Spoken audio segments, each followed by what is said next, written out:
Watch this video if you have nothing else to do and want to learn about life. Hi.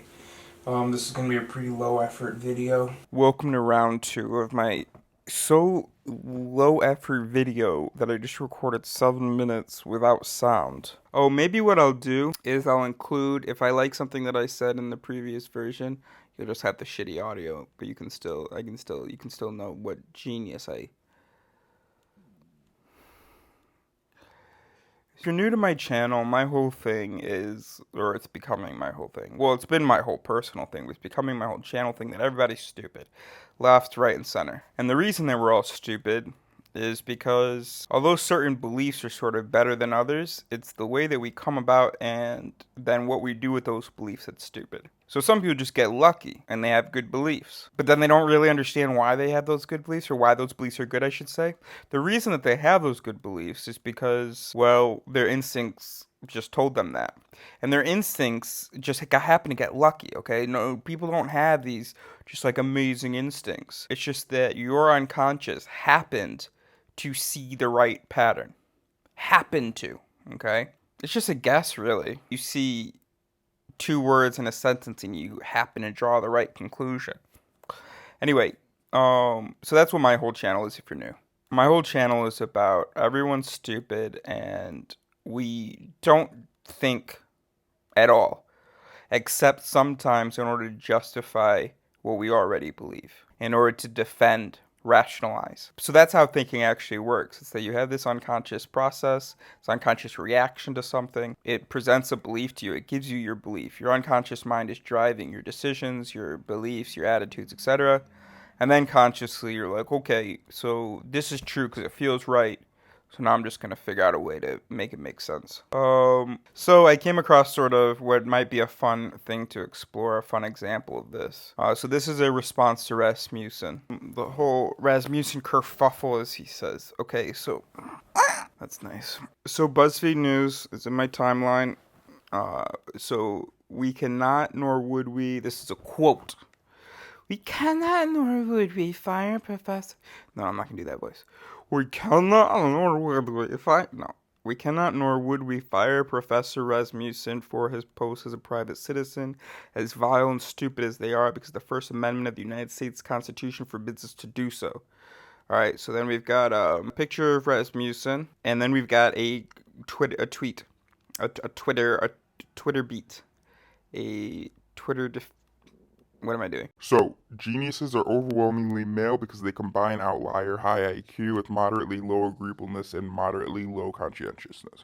So immediately, on the left at least, your reaction is, oh my god, he just said that women are stupid. Why did you think that? Well, okay, because you saw geniuses are male, and then you kind of ignored the rest. I don't think that that's what he's saying. I don't think that's what the quote means, at least. Not necessarily, certainly by itself. He's saying that geniuses, the people that are male, no. Right, okay, no. We deem geniuses. By the way, if you're saying, oh wait, why is it taking you so much work to interpret this?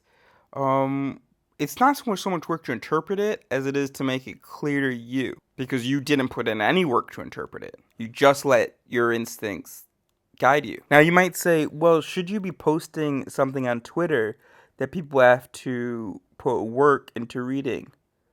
Yes. Yes. I'm not going to resign to the fact that people are stupid readers and therefore be afraid to write anything that could be misconstrued. The president should be afraid of that. The president and a lot of celebrities, they absolutely should be. But should a professor? I don't know. The president should be, though. The president needs to watch what he says because he can encourage a lot of bad behavior and bad thinking. Obviously, he does. But yeah, no, he needs to watch what he says, I think. Unfortunately, because people can't read. All right, so anyway, back to me explaining to you what this tweet might mean. So he's saying that geniuses, the people that we deem geniuses, are overwhelmingly male because now what is they referring to? Geniuses, males? Right, obviously. Okay, so the people that we deem geniuses are overwhelmingly male because the people that we deem geniuses have both an outlier high IQ and moderately low agreeableness, okay? So he's not saying anything about the relationship between sex and outlier high IQ. He's saying that if you have a super high IQ and you're also a bit of a prick, well, that tends to be the case with men who have higher IQs. They also tend to be bit of a prick, and then they are deemed geniuses. So there may be tons of women with outlier high IQ, but that tend to be more agreeable. Biology or society, I don't know. And then they are not considered geniuses. Okay. So a professor won't be fired for his abhorrent, sexist, racist, and anti-gay social media post. We cannot nor would we fire Professor Rasmusen for his post. Okay, so you can just pause if you want to read something that I don't stay on. Then he says something else. I just realized women's studies and home ec are the same thing. They're both meant to teach a woman how to live her life. It's just that one of them keeps its promise. I don't know what this tweet means. I can immediately see what somebody might think that it means, which is that women should live at home and work at home. I don't see how it actually means that, but I see how instinctively we could read it that way. But I know the unconscious is pretty simple and dumb, and just see certain words together and then we'll draw a conclusion, even though that might not be the right conclusion. Maybe it is. I don't think it is here. I could just walk away thinking, okay, teach a woman how to live her life. Sexist. Asshole piece of shit. But I'm not sure that he's saying that women need to be taught how to live their lives. He's just saying that these two courses are meant to teach a woman how to live her life. But then home ec actually keeps its promise. Okay, so that's what they should be doing. They should be in the kitchen? No, it could just be that home ec succeeds, whereas women's studies, I don't know. Anyway, still ambiguous, I guess. And maybe I'm just being too lenient with this guy, I don't know. But I have no reason to think I am. She said Rasmussen has also written that gay men are promiscuous and unable to avoid abusing students. Alright, for me, that's our first problem. That's our first categorical problem. Then he says black students are generally inferior academically to white students. We're going to leave that alone for a second. Yeah. That statement by itself is not problematic, though. I mean, why wouldn't they be? Like, slavery? Civil rights? The economic disparity? Are you shitting me? Why would black people perform as well academically as white people in 2019? Like, what? So I had a class in 2015 where somebody said that blacks tend to have lower cognitive abilities than other ethnicities. And I was outraged. This kid in this presentation said this. And so then I spoke to the professor, and then we did a presentation for these remedial shitheads. On the importance of integrity and caution in teaching and thinking, we're going to discuss heuristics in science. And we're going to define... Makes sense in the context of the educational system in the United States that was among the most racially... That is a very different statement from saying that they are generally inferior academically. On the presentation, it said black people have lower cognitive abilities, not even generally. All right, so first of all, there's the word generally, but that's not even a big part. The biggest part is that there's a difference between saying they have lower cognitive abilities and saying they're generally inferior academically. Inferior cognitively and inferior academically are two very different things. Academics, it's all about values, certain disciplines, it's about culture, and so on, whether or not you perform well academically. It's not just about intelligence. So to say that blacks are dumber, yes, problematic. To say that blacks don't do as well in school, ow, fuck, oh, I got like a booger or something, or like, oh, that really hurt. I got like some dry thing in my nose, like if you touch it the wrong way. Oh, so we're not going to get into that right now. Because see, your liberal instinct might say, of course it's problematic to say blacks are dumber. It's not problematic in and of itself, except for the behaviors and attitudes that could lead to among the general population, number one. Number two, that it's most likely inaccurate, and therefore it leads to these behaviors without justifying them. And three, regardless of whether or not it's accurate, actually these behaviors are unjustified. So anyway, we're not going to get into that right now. We've gotten quite a ways through this with only one quote that was kind of thrown in there that was actually problematic. He also doesn't think the word slut is a slur against women. Okay. Oh, and then right here towards the end, the second to last paragraph, he also said that he believes gay men should not teach high school or grade school and that sodomy is a sin. What? That's your problem? Now we know he's an idiot and a fool and a stupid monster. He's a religious nut who thinks that gay men shouldn't be allowed to teach high school or grade school. I mean, that encourages all kinds of homophobic bullshit that we have in our country. And there's just no way that's true. And certainly, I don't trust him to say something like that, because he's also said sodomy is a sin. You know, if he said, I have no problem with gay people, so, but, blah, blah, blah. Okay, that would be a terrible thing to say in our times, because we're just not ready for a truth like that. But no, he's an idiot. And this is where I find out that he's an idiot. I mean, this is like an alarming thing. But also the fact that he had said Gay men are promiscuous and unable to avoid abusing students. that's huge as well. But it was just drowned out by not problematic things. That's also the problem with the way that we think about things. It's that this author thought that this was a good way to structure the article. It had these really confusing tweets that get your dog barking, but don't necessarily have anything wrong with them. I'm going to explain that one day in one of my videos, how your unconscious, I think of it like a dog. Well, I'm just going to explain now. So you see certain things and you have a really strong reaction to them. Well, part of you does. That's your instinct, your unconscious, your dog.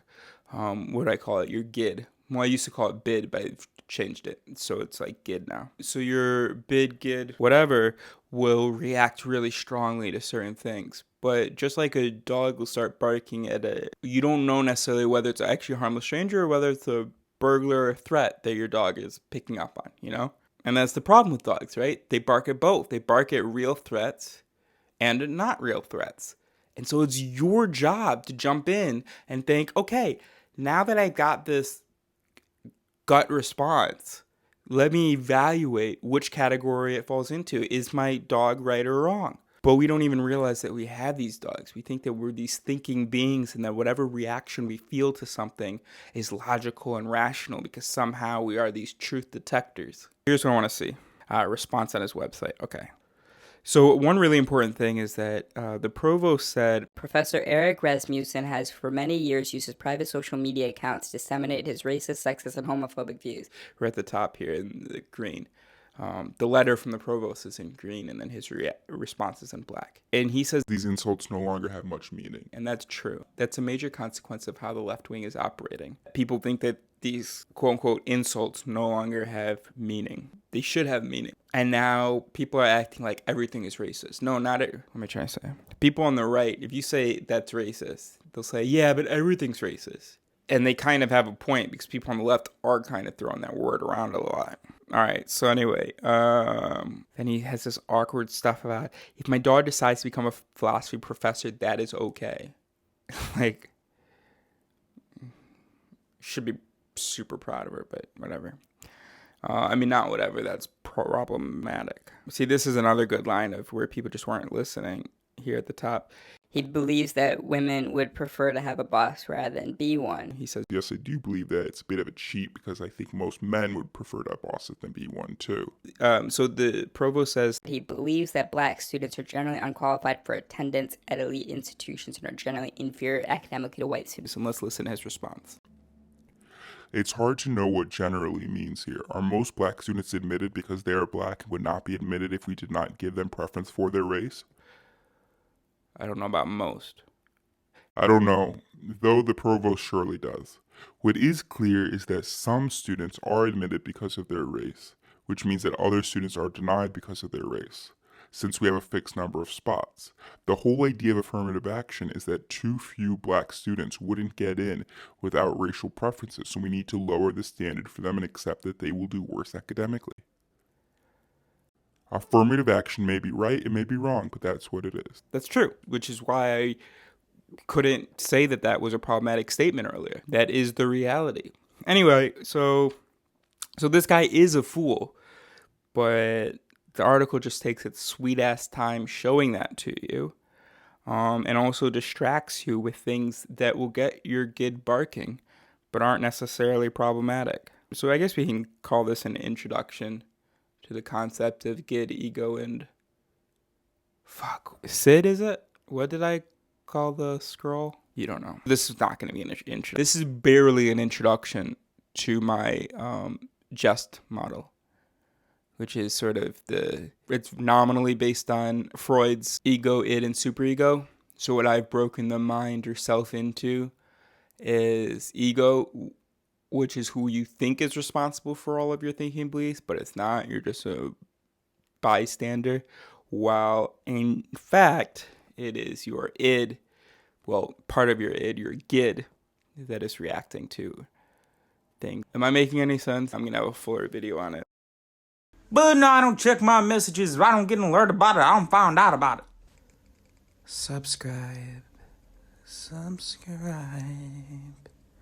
Subscribe for more.